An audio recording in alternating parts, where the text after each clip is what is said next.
Alright, everything is working. Amazing. So, it's very nice to have you here on the call. Nice to kind of get a Rust fuzzing expert. Would you define yourself as that?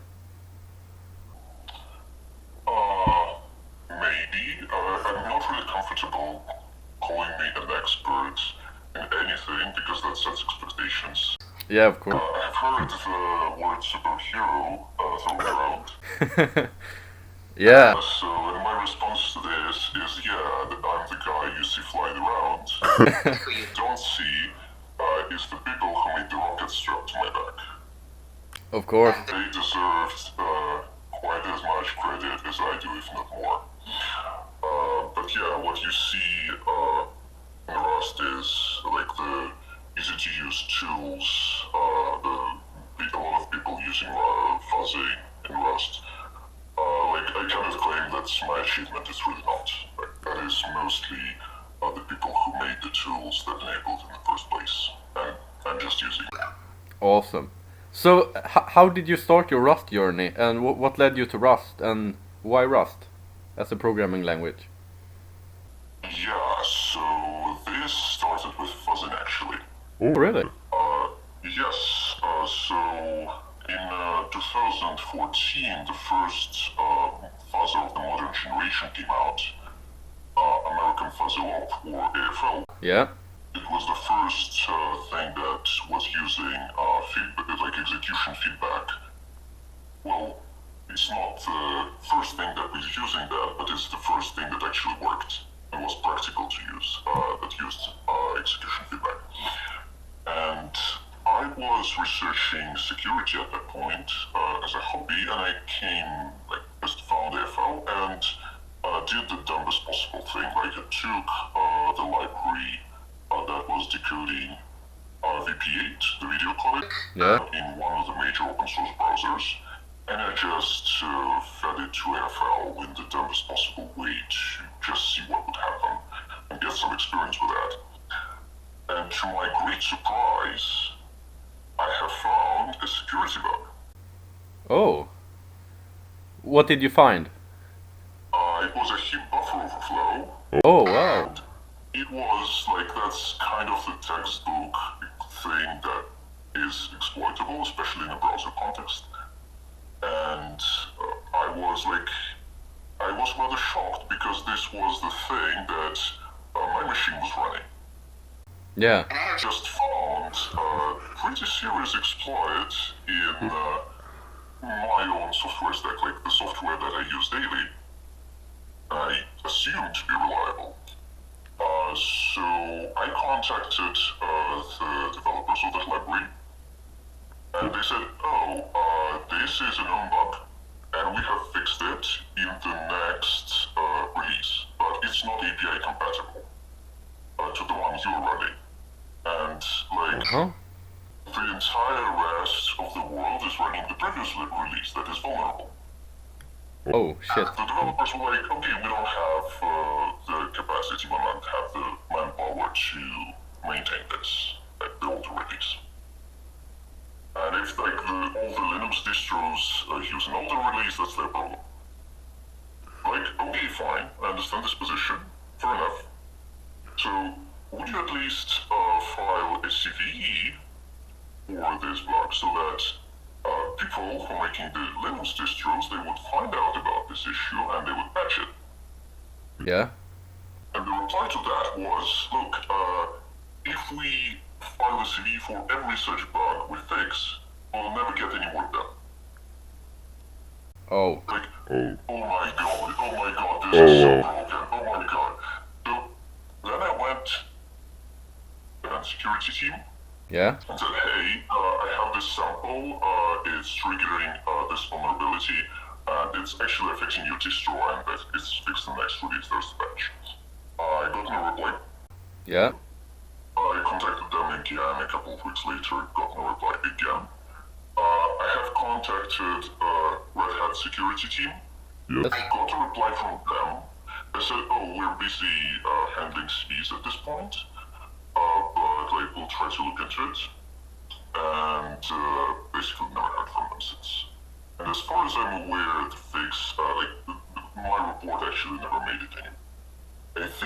somebody else went and fuzzed that library like a year later, much more thoroughly than I did.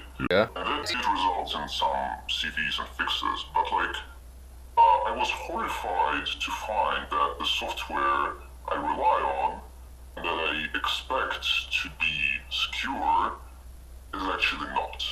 And like, That's when you have such bugs in things that are exposed to untrusted input from the internet, like it literally open any page and it can start playing video without needing any permission, so at least it was back then in 2015. Now some browsers block how to play, but I'm not sure that if that would be effective in this case. Like, oh my god, everything is broken!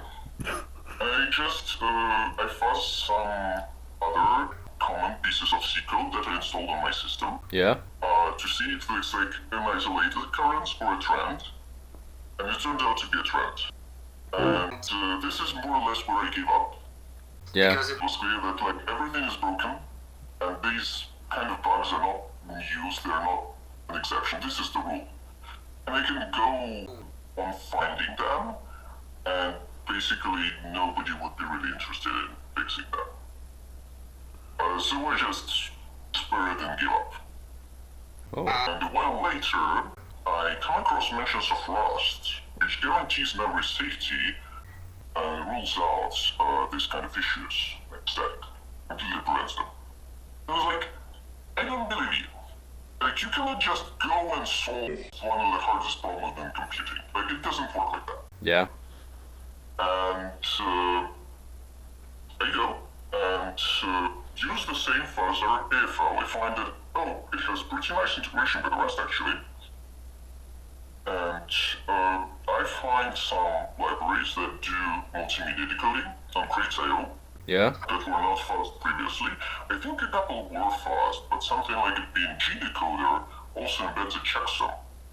When you're fuzzing something like a BNG decoder, you need to disable the checksum verification. Otherwise, it will just look at the checksum and reject your file outright without running it through the actual parsing code. And we want to look like the weird input from the fuzzer to actually reach the parsing code and maybe trigger a tiny crash or something. So I have realized that people have fuzzed them before but didn't disable checksums. So I disabled checksum and found some libraries that were not fuzzed previously and did the same thing.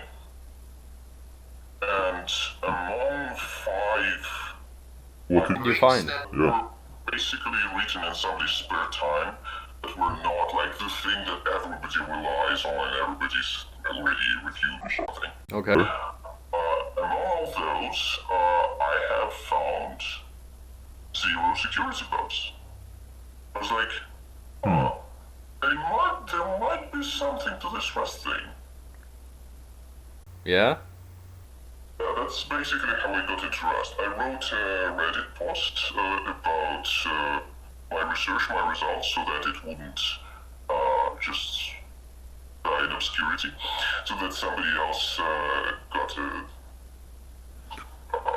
this information. And surprisingly, it got a lot of attention. I think it was in like the all-time top 1 on Reddit for about a year or so. Yeah, I saw the post. It was on Medium, right? No, that was on Reddit. Oh yeah.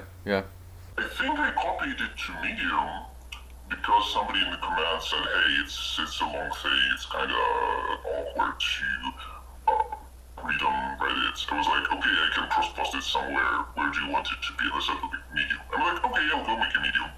And it's also Medium now. Okay. Yeah. Great.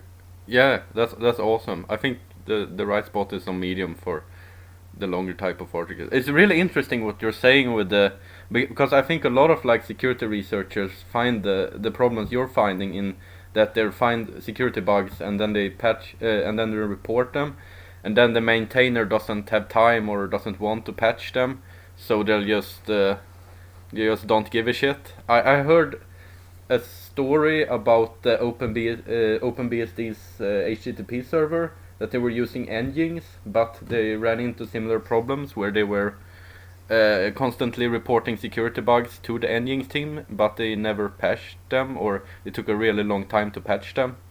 So they just said, fuck it, I'm gonna write my own thing, and then they just went along with it. I would be lying if I said that I was surprised. Yeah, totally. So, would you say security is the main? Obviously, it's the main thing that you use. That's why you're using Rust. But are you coding a lot in your free time? Do you like the syntax of Rust? And what do you think of Rust as a programming language? So I think it's not just about security, and like security is not the be-all and all of programming. It's just one of the considerations. Of course. And if you're building something that is only used internally and you only give it trusted data, you don't really have to care all that much about security. Like, yeah, of course, a few years down the line, you're probably going to expose it to untrusted data anyway, and then it's going to end badly, but it's not your immediate. Like, just startup can go belly up way earlier than that. Yeah. So that problem might never materialize. The other big, there are two other things that Rust gets really right, in my opinion. And one of that is performance, because it lets you write code with... It's probably not right to say that performance is the selling point, because C and C++ have that anyway, but perhaps performance can combine with the ease of use. I would spend a whole lot more time learning C++, even despite Rust's pretty steep learning curve. Yep. Like, it's steep, but it's the mountain you climb once and then you stay on top. And in C++, you just keep learning all the time, like increasingly obscure corner cases. Yeah, absolutely. The fact that I can write code in Rust fairly quickly and have it perform well is a big selling point. And the other one is reliability, of course, because encoding all these guarantees in the type system lets you write more reliable programs, so you can statically declare what kind of behavior you want, and then the compiler just goes and verifies that. And this gave rise to the meme of how did it go? Oh yeah, if it compiles, it works. Oh yeah, it's a bit like Haskell. It does a lot of it does a lot of checks before compiling it. Yeah, exactly. So the type system allows you to encode a lot of invariants and really make invalid states inexpressible. Yeah. And that really almost eliminates the debugging step. Yeah. So you've been looking into AFL a lot. What do you think of the libfuzzer? So you don't have to trust me on this, because Google has created an experiment for comparison between fuzzers. Oh, okay. So, Awesome. I don't remember what it's called exactly. Yeah, I don't remember, but basically Google has an experiment where they run fuzzers through a bunch of test cases and see how much of the binary they actually explore within a given time. Yeah. If you're a researcher, you can submit your own fuzzer and they will run it through the same test corpus for you. Oh, really? And Whoa. yeah. That's awesome. And AFL and libfuzzer and hongfuzz come out pretty similar in those tests. Like, all current generation fuzzers come out pretty similar. Yeah. There's no really dramatic difference. What? So, yeah, I cannot... Like, if you really want to cover all your bases, you can just fuzz your code with all three, why not? But one should be generally sufficient. I have seen instances where, for example, hongfuzz discovered something that other fuzzers did not. But hongfuzz doesn't have the minimization step, which I feel is very important. Otherwise, like, if you don't minimize inputs, you end up with ever-growing inputs, and fuzzing gets slower and slower as you go. Yeah. So yeah, I don't feel there's really a big difference between any of those. So just pick whatever is easier to use for you. And if you don't have prior experience with fuzzing, that's probably CargoFuzz, Yep. which uses the libfuzzer backend. Like that thing is so easy to use. I'm really impressed. Like AFL was considered very easy to use when it came out, but CargoFuzz just raised the bar so much. Like AFL is so clunky by comparison.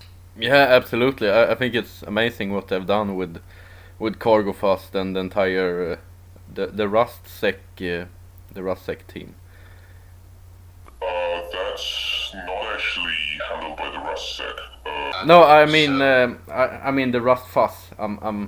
Yeah, Rust Yeah, I'm confusing them, there's a yeah. bunch of groups that Yeah. have somewhat similar names. So Yeah. RustSec maintains the advisory database. Yeah, for cargo audit. It's similar to CVE, but it's RustSec is machine readable.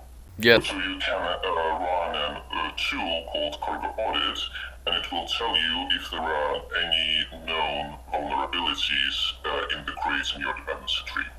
And RustFuzz is the group that maintains the fuzzers. Oh, and you're part of RustFuzz, or am I completely wrong of that? I am on the GitHub organization of RustFuzz, indeed.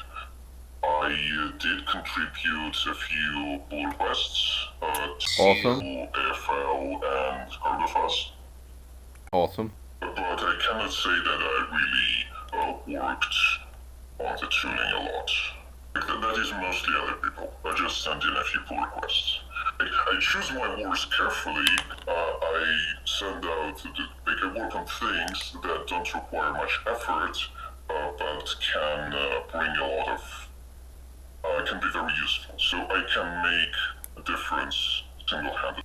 That's awesome. Yeah, so I try to pick my battles. And so far it's working pretty well for me. Great, great. So when let's say you're about to fuzz a crate, how do you do it? Like, what's your thought process, and how do you kind of pick what crates to fuzz? Is it just okay, this sounds like a fun crate, I'm gonna see if I can find something, and what do you look for in the code base when you pick a function to fuzz? Is it, do you grep for like unsafe code, or how do you do it? Yeah, so unsafe code is one consideration. Yeah. Another consideration is how popular is the crate? Okay. What does it do? Like, do I want to spend my time fuzzing this crate, or should I spend my time fuzzing something with 100 times the downloads? And if there is something comparable with 100 times the downloads, I should probably be fuzzing that, and not an obscure thing that few people use. Yeah, of course. So that's one thing. Another thing is that for every function you want to fuzz, even in Rust, you have to write a tiny bit of glue code that takes the input from the fuzzer, which is just a byte slice, and it transforms that to the correct types and calls the function.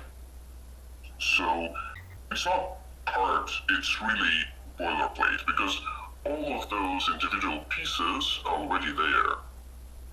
So you already get like the fuzzer auto-generates the template for you that you just have to fill in with the code that does the transformation. There is the crate called arbitrary that abstracts away the generation of the structured data from random bytes, so you can just create your own structs, derive arbitrary, and off you go. And then you have to invoke the function. That is basically it, but it's still boilerplate and it's still repetitive. So I try to look at things that are not, that don't have a big sprawling API that can be covered, reasonably covered with just a few functions for which I write the boilerplate. So the tag textbook example of this is something like a PNG decoder, Yeah. or like a zip decompressor, because it does a fair bit of parsing, like getting lengths from the input and so on, and it creates a lot of room for error. And in C, this is where all the buffer overflows bugs are coming from. You can also get some interesting use of the freeze from this in C. In Rust, if you don't dabble in unsafe code, you are safe from all that. Like, the worst thing you can get is a panic. So fuzzing something that can only panic is not very interesting. Like, it's useful, and it's useful to remove panics, and you might also find some infinite loops, or perhaps out of memory conditions. You're not going to find any exploits next to Rust. So if there is something with unsafe code and something without unsafe code, you go fuzz the thing that has unsafe code, because the failure modes in there are much more dramatic. Oh yeah. Yeah, I actually have been working on a project on the side Yeah. that would make fuzzing scalable, so that I wouldn't have to write the boilerplate manually. And this is actually impossible in C, because you don't get full type information and you don't get any memory safety guarantees. So if you call the function with some input and it crashed, you don't know what the problem is. Maybe like your input is wrong and the documentation says, oh, you only send in instances of this type and you should also have this invariance. But in Rust, all of this is encoded in a type system, and if you call a function and the binary sig false, that's a security bug right there. Like, that's a memory safety error like there, which is most likely also a security bug. Yeah. So if we could auto-generate the boilerplate, that would allow us, for example, to fuzz the entire standard library, which has hundreds of functions. Moreover, this is even more generic than that, because as soon as we have safe Rust interface to something, Yeah. we can fuzz it. For example, we could fuzz the entirety of openSSL through the Rust bindings. Do you All we think? need is the Rust bindings, and now we can fuzz anything else. Are you aware of the Google's cluster fuzz? I am aware of cluster fuzz, yes. Do you think Google is working on something similar now when they have? Yes. Yes, they are, but they are limited by C. So Oh, what yeah. they have been doing is they have been fuzzing Linux syscalls. Yeah, libc. They have been manually writing the boilerplate for every syscall to actually try to feed it interesting random data. The problem is that there is a lot of syscalls, and the syscalls are picky about which data is valid to feed them and which isn't. Yeah. So they have been doing that, but they don't have full coverage. It's been kind of slow going. Do you think they will get there, or Sorry, couldn't hear you. do you think they will get better at it, or do you think? I don't think so, because in C they have no choice but to do this work manually. There is no way around that. Yeah. But in Rust, you can actually auto-generate this. And I have a proof of concept implementation. It's actually not even written by me. There is a proof of concept implementation of this idea on GitHub, on the Rust Fuzz organization, Okay. called auto-fuzz test. Auto. The idea is that as soon as you can auto-generate the types in your library, basically derive arbitrary on them, the tool can generate all the boilerplate for fuzzing every safe function in your crate. And this would allow us to fuzz openSSL, Rust standard library, Oh, wow. etc., without writing a prohibitive amount of boilerplate. It's a proof of concept. It seems to work. Sadly, I don't have the capacity to work on it right now, but I think the idea is very promising. Yeah, yeah, looks very promising. You were saying all safe functions. What about the unsafe functions? Functions that are unsafe to call, like unsafe fn, are not covered by this because unsafe fn means there are some additional invariants you have to uphold that are not expressed in the type system, that are not checked by the compiler. So we can, if we invoke an unsafe fn and the program crashes, we don't know if that's an issue in the program or we just called it wrong. Oh yeah. We cannot just throw random input and expect it to work. Yeah, that's a valid point. But since most of the code is safe, there should be. We still get like 95% coverage, maybe. I haven't done any math on how. I haven't done any research on how many functions are safe or unsafely. But I did run a tool that's supposed to count how many lines of safe code and unsafe code you have. I just ran that on the entire crates.io. Oh wow. And it turns out that 95% of all code on crates.io is safe, and 5% is unsafe. That 5% includes things like FFI bindings, which are like all unsafe all the way. Yeah. If you exclude the FFI bindings, the number is probably higher. The tool is not super precise, so take these numbers with a grain of salt, but it should be at least in the right ballpark, so like 1% to 10%. So What's it called, the tool? I don't remember, somebody forked Docky. Oh. It actually modified it to count safe and unsafe lines of code as well. Oh, okay. I think that's just somebody's personal Docky fork. I don't remember. But it's on GitHub somewhere. Yeah, it's on GitHub somewhere. I have also posted this on Reddit, so that as well as a graph of like how many crates have each amount of unsafe code. So the tool is linked in there in the comments. Should be fairly easy to locate. Yeah, so is there some, like, when you look at the various code bases, is there some, like, common bad patterns that you see, that you kind of facepalm yourself, and you see... Is there, like, common bad patterns you see in Rust code that a lot of people use? And do you have some, like, best practices for people that are writing crates and writing Rust repositories? Like, what do you think is the most important thing to, like, keep in mind when you have like a crate on crates.io that you maintain? The most important thing, that's it all order. I would like to take at least 15 minutes to think about and answer that question. Oh, okay. It's not something I am willing to advise on lightly. I can say that if there is a common pattern that I see, like common anti-pattern that I see, yeah. I wouldn't actually talk to people about that because that's not really effective. What I would do is go to the clippy GitHub repository and open an issue and describe the pattern so that instead of me nagging people, it would be clippy nagging people. That's smart. That's smart. Get the linting tool to yell at them. That's good. Yeah, exactly, because the linting tool has much more hours in a day than I do.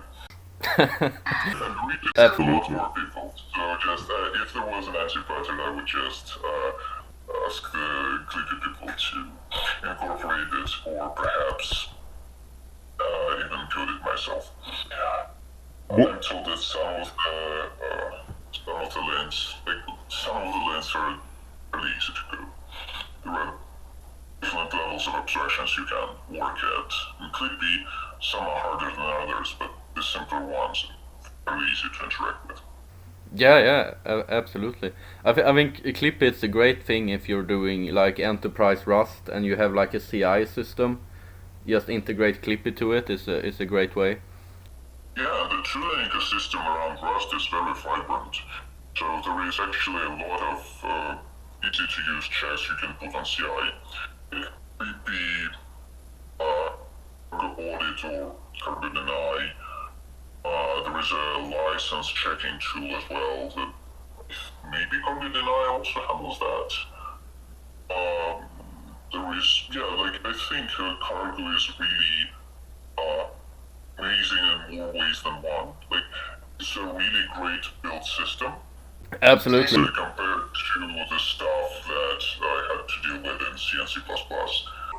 Like, I thought that all build systems are bound to cause pain and suffering, and then cargo came about. And then you see the light. Now I see the light, like, I see that it doesn't have to be this way. Yeah. I'm never ever touching anything that uses auto tools ever again. That's great. Just know. Yeah, I mean, auto tools is a history of itself. You can. It could be a bit of a pain in the ass, that one, and the entire make system is takes some time to learn that. But I think what Corgo and the team behind Rust is doing is great, and that it will actually, like, just the small things, like when it will actually suggest better code improvement for your code and stuff like that. It's just it's just really nice. So cargo is not just a great build system, it's also a force multiplier for tooling, because tooling can expect certain structure of the build system now, and you can do also, like, this makes using the tooling very easy. Like, you run cargo fuzz in it, and it's like generates all the boilerplate for you, and you just type in the few lines of code that take the input from the fuzzer, call your function. Take cargo fuzz run. Boom. You're done. That's it. There's really nothing else to it. Yeah. Or like cargo audit, cargo Geiger, those things. You just open your project and run that, and that's it. You don't have to do anything. It just works. Yeah. And the integration, like the fact that cargo is a build system and the package manager in one, is also fairly unusual, and it also opens some very interesting possibilities. For example, cargo, when it's building a binary, now knows which crates exactly and which versions of those crates exactly. Yeah, and into the build. And it will go and download those for you and take care of all that for you, which is really nice. And that's great, but this is not where it doesn't end there. Like, this is one of the obvious things. Yeah. You don't have to call like npm something and then build something and then it breaks somewhere in between because they couldn't talk to each other. That's amazing. But I'm now so spoiled they just take that for granted. Thanks, you cargo. But I'm trying to think about other things you can do. And for example, you could embed the list of the crates that went into the build into the compiled binary. And this way, you could later audit your binary for non-vulnerabilities. You don't have to, like, the problem with calling out security patches is that you have to, like, when there is like a vulnerability discovered in openSSL, for example, you have to replace every single instance of openSSL you used anywhere. Yes. On that, I don't know, virtual machine that somebody spun up in your organization 3 years ago and forgot about it. Or if you have anything statically linked into your binary, you have to rebuild every single binary where openSSL is statically linked. And right now, there is no way to check what libraries went into any static build. Rust actually builds binaries statically by default, so we'll just link all the libraries into the binary, and then all the trail is lost. You don't know what's happening inside it. Yep. Is it horribly vulnerable or not? Do you have to rebuild it or not?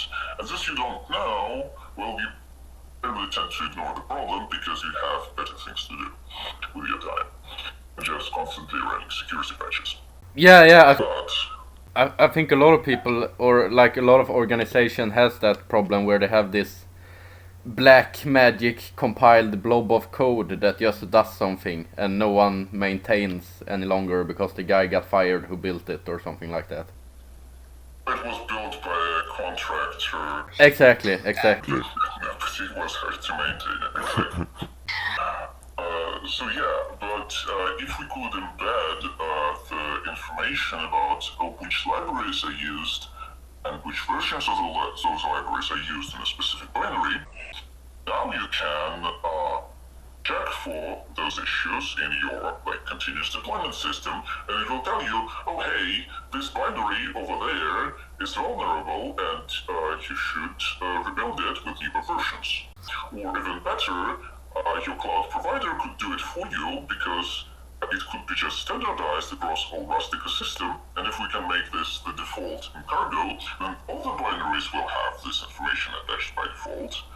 And now there is even no need to maintain any custom infrastructure. You just get it for free from Cargo, and then you get it almost for free from your cloud provider or something. Or just deploy your own CI with regular tooling. Yeah, absolutely. I mean, if you could implement that into a build system, that would be real nice. That's also a thing I have a prototype of. I have actually opened an RFC for Cargo to implement that. And the Cargo team is very close to that. But the tricky bit here is designing the format of this information. Like, how exactly do you record which crates and which versions of those crates and into this binary? Because the cargo log format, which lists that, is not stable. So you cannot just embed cargo log and forget about it. You have to come up with some format that is more future-proof, that is versioned or something. You also want to be able to parse it quickly. And the format should be not too complicated. Because if it requires a complicated parser, then it's risking security issues in that parser. Yeah. You have a lot of complexity and you want it to go fast. Yeah, that's a few considerations, and so far nobody has been pushing on that, but I'm really fond of that idea. I think it would be a tremendous improvement on the status quo. Yeah, absolutely.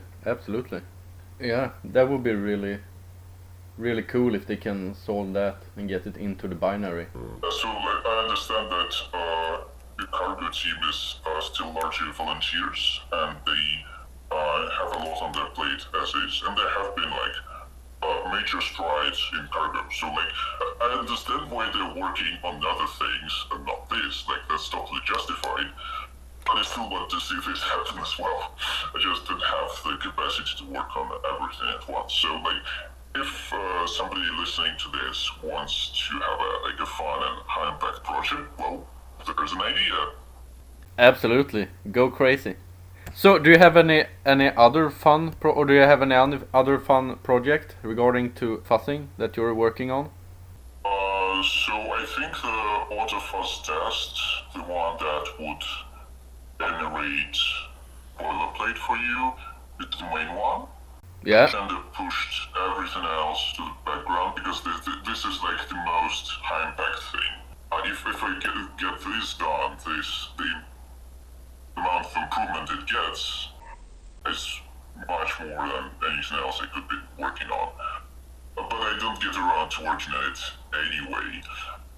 So another one is also something I haven't worked on because there is only so many hours in the day. Yeah. But looks very promising. Is a fuzzer called Angola. Angola. It is actually written in Rust. Okay. It cannot fuzz Rust yet. So they use a different and novel approach to getting the information on what execution path within the binary was taken. So they use a different kind of fuzzing instrumentation. They report results dramatically better than the current generation. If libfuzzer, hongfuzz, they are all basically in the same ballpark. Yeah. The authors of Angora claim that Angora is dramatically better. Have I you? not verified that claim Okay. because it can only fuzz C, and I didn't come across a C code base I wanted to fuzz lately. Is it a new project? About C, Also. but it does look very promising. Is it a new project or? Yes, it is fairly new. I think it's about a year old, maybe a bit more. Okay. It is fairly young. I didn't see it being used a lot. It didn't get a lot of publicity. But if the results in their paper are to be believed, then this is really a tremendous advancement. Found any buffer overflows or stack overflow? Had they found any serious bugs yet? So in the paper, they claim that there is a corpus of bugs that. So there's a corpus of programs. I think somebody took GNU binaries or some such. Okay. The reboot re-injected a bunch of bugs that are supposed to resemble real-world mistakes. Oh, alright. Buffer overflows, use after freeze, that kind of thing. Yeah. More or less what you'd expect in a binary parser. Yeah. And I haven't verified that, but the Angora paper states that FL and that generation finds about 1/3 of the bugs. Angora found all the bugs and then some. Oh. It actually found some bugs that were not deliberately injected, but they have been there all along. Oh. I noticed. Oh. Do you know what kind of bugs they were or? I think buffer overflows or some such. Alright. I have read that paper over a year ago, and don't take my word on it, go read it. Yep. And try Angora and see if it actually works. I'm really curious. And the interesting part is, when FL came out, it represented a new way to find vulnerabilities cheaply, and since it wasn't used very widely yet, it was very easy to find new bugs, because nobody has applied this new technique to all the common code we use. Yep. So with Angora, if it really is as good as the authors claim, there is going to be the same thing. It's going to find even more bugs that were previously not discoverable. So if you want to claim some hyperfile CVEs to your name, take Angora and feed it some widely used libraries. You're probably going to find something. Just the trick is to find a library which wasn't used with Angora yet. Which wasn't fuzzed with Angora. Yeah. If you manage that, you're likely going to find some interesting. Yeah, totally. I think it's just amazing what some people are finding with these fuzzers. I was writing an article, I think it was a month ago, and it was some guy that found, what was it? It was some Android library that was handling GIF files for MMS, and the result of just fuzzing was that he was able to achieve a remote code execution just by sending an MMS to a smartphone with running Android, and that's pretty crazy. The types of bugs you can find when fuzzing. That's completely typical. I mean, something like an image decoder is the poster child for memory safety issues, and the fuzzer is literally the current generation of fuzzers is literally designed for fuzzing this kind of thing. That's what FL was literally designed to test it for. So yeah, I'm completely not surprised.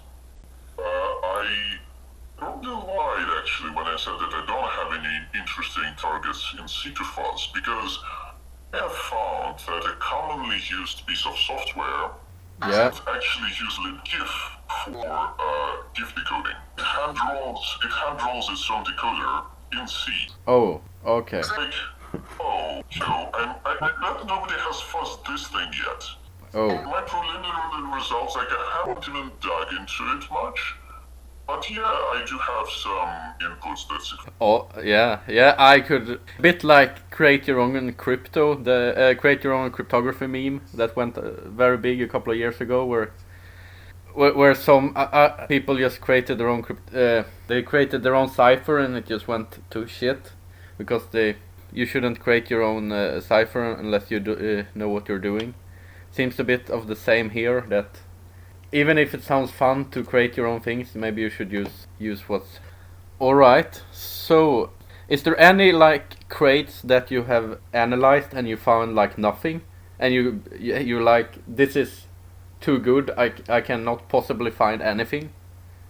I did, was a crate where I didn't find anything, and that crate had like 20 blocks of unsafe code, Oh, something like 3,000 lines. oh. I didn't find anything. I was like, this cannot possibly be true. I think we got cut off there. Let me try this. Oh, now it's working. Yeah, the audio got cut off. Okay. Sorry, you were saying you found absolutely nothing in the crate? So there was one crate that was decoding an audio codec, and it had something like 20 unsafe blocks Yeah. for 3,000 lines of code. I was like, that cannot possibly be true. Like, the fact that I couldn't find any bugs in there cannot mean that there aren't any bugs. Like, I do not believe that there are no bugs in this thing. Okay. It must mean that my tooling is not good enough. I'm unable to trigger those bugs, or I'm unable to notice that something actually going wrong. Yeah. So, I don't believe that the code is that. It doesn't happen. Yeah. So I looked at what kind of unsafe code was there, Yes. and what they were doing were calling a vector.setLength, which changes the length of the vector, Okay. the declared length of the vector, without actually initializing to anything. So Okay. this may expose contents of uninitialized memory in a way that is readable.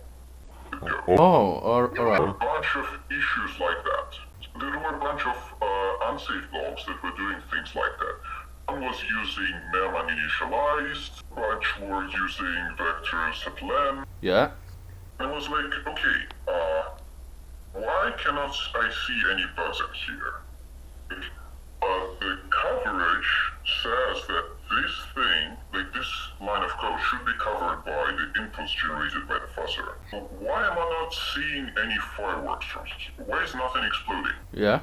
It turns out that to detect these kind of issues, you need specialized tooling. So if you Okay. use something like hongfuzz, Yeah. it also enables something called address sanitizer, Yep. which finds most memory issues. Yeah. Like buffer overflows, use after freeze, if other more obscure stuff. Address sanitizer has you covered. Yep. The only thing it does not detect is uses of uninitialized memory. Which is exactly what this library was mostly doing. Like it was playing around with initialized memory. Like, Okay. Sure. So I don't believe that there are no bugs in here. So currently my tooling is not good enough. Indeed, address sanitizer does not detect these kind of issues. But what does? There's another tool called memory sanitizer Yep. that does. But Oh. the problem was, back then, there was no documentation on using it with Rust, and the naive ways I tried to use it didn't work. It would just say fault immediately, no matter what. So I thought about it, and okay, memory sanitizer is complicated, I do not understand it, getting it to work will require like messing with LLVM, I do not want to go there. Okay. What can I do to detect these kind of issues that does not require tooling that is that completed? Okay. Yeah.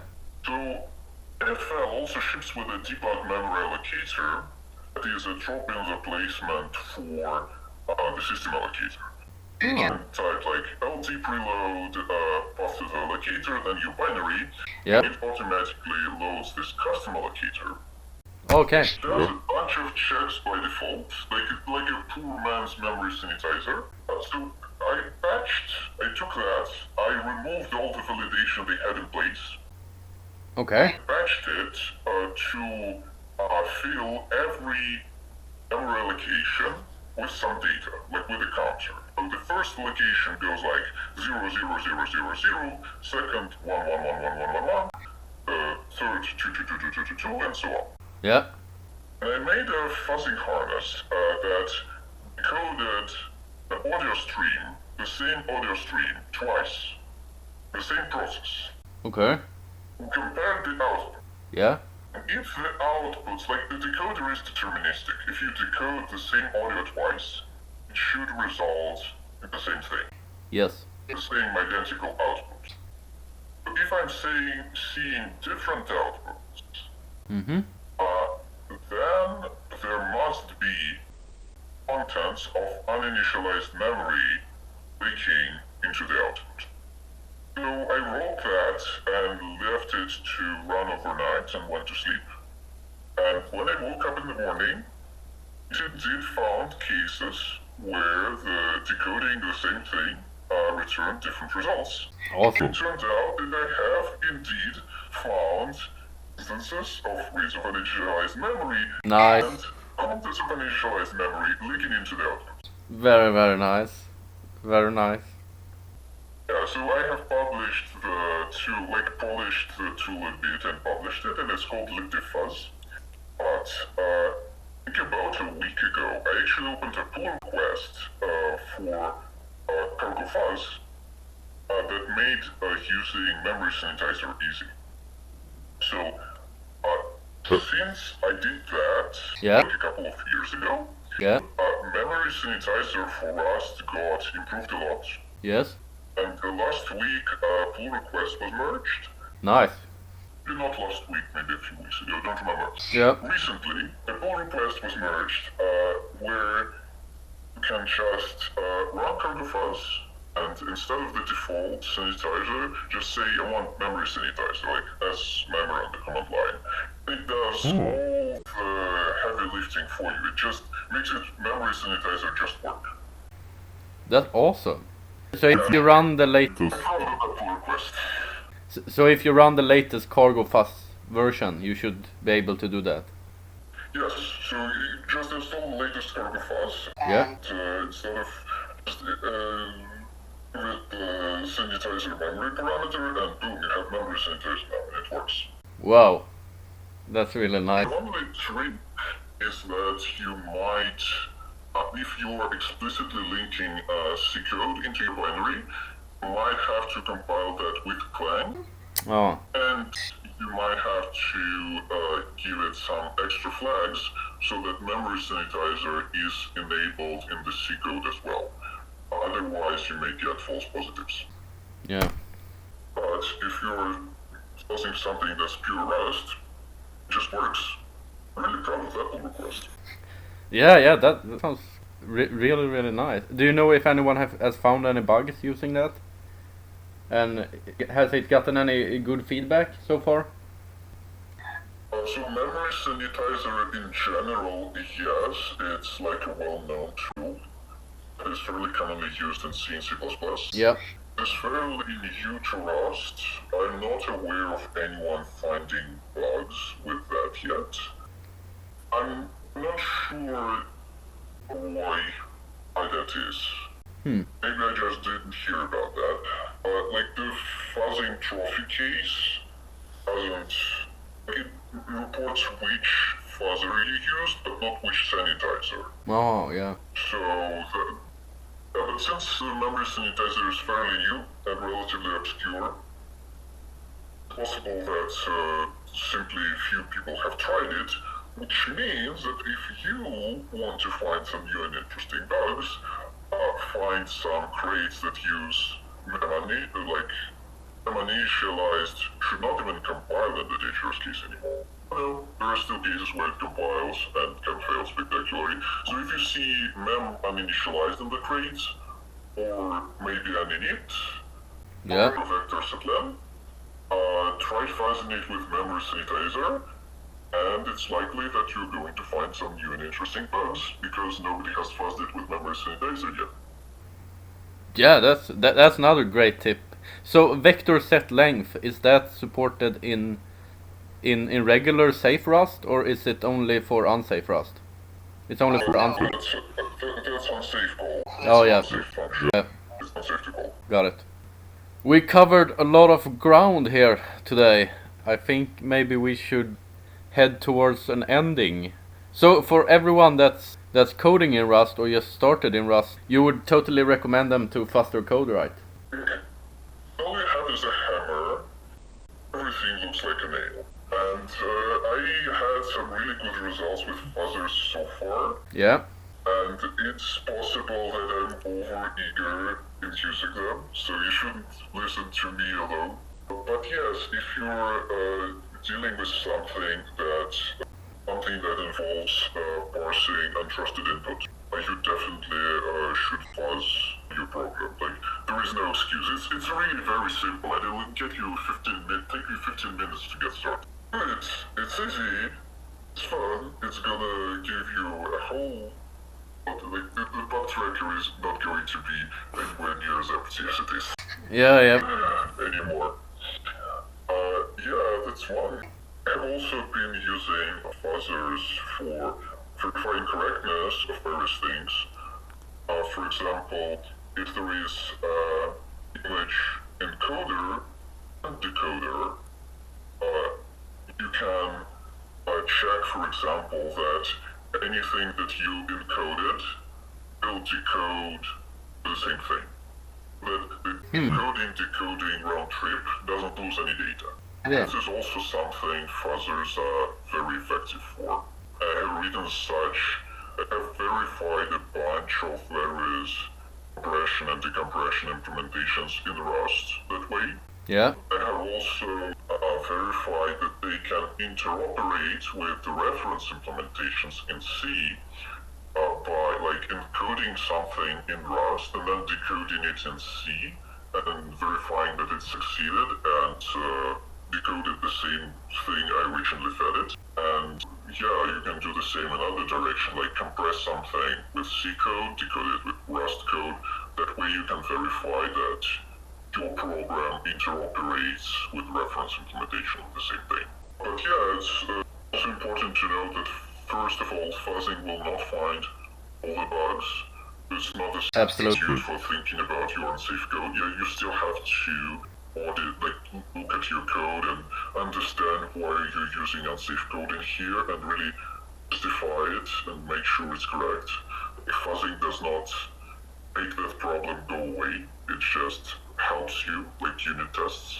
Absolutely. It's better than unit tests in my opinion, a much better return on investment, but still, you still need to think about your unsafe code. And also, what I tend to work with is code that operates on binary data, something like multimedia encoders, decoders, image encoders, decoders.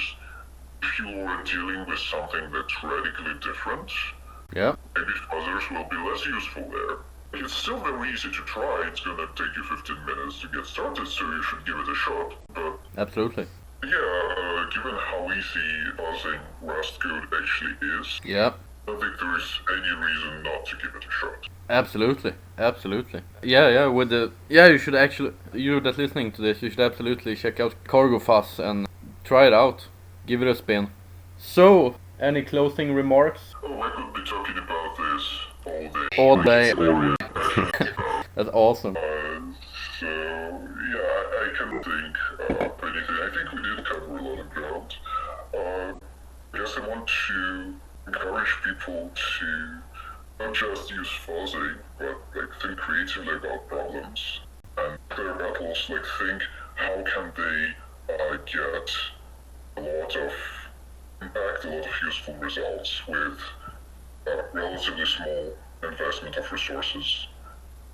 And fuzzing is one such trick, but it doesn't mean it's its existence doesn't mean that you should stop thinking about creative ways to apply your time that give you a lot of return on investment. Fuzzing is one. I think what else you can do that can be a force multiplier. Absolutely. Think outside the box. That's always good to have different viewpoints on things. So you were talking about the auto test, and you have some other cool projects going on. So for people that are interested, where do they follow your research? Is it on GitHub? Wow, follow my research, that's like a way to put it. I feel important now. Yeah, so autofuzz test is on GitHub. It's the Rust Fuzz organization. Yeah. I think the proof of concept for the version information embedding in compiled binaries for cargo, there is a proof of concept on my GitHub. I think it's called Rust Audit. Yeah, Rust Audit on my personal GitHub. That's another thing. And what else did I mention? Angola, you'll have to just Google. It's also on GitHub. Yeah, just Rust Fuzz should be a nice starting point, actually. Absolutely. Whenever I do something that I think is worthwhile, I generally post it on Reddit. It seems to be the most in the Rust subreddit, right? Yeah, in the Rust subreddit. It seems to have a much wider audience that other platforms I interact with. Yeah. That's Rust related. So I generally post there when I do something I think is notable. I want other people to know about it. Yeah. So yeah, that's it, I think. All right. So thank you so much for hopping on this call, and I hope. Yeah. Thank you. So the audio, something's happening with the audio right now, but all right. I personally, and I think a lot of other people, are looking forward to reading new bugs and also to find a lot of interesting stuff with fuzzing in Rust.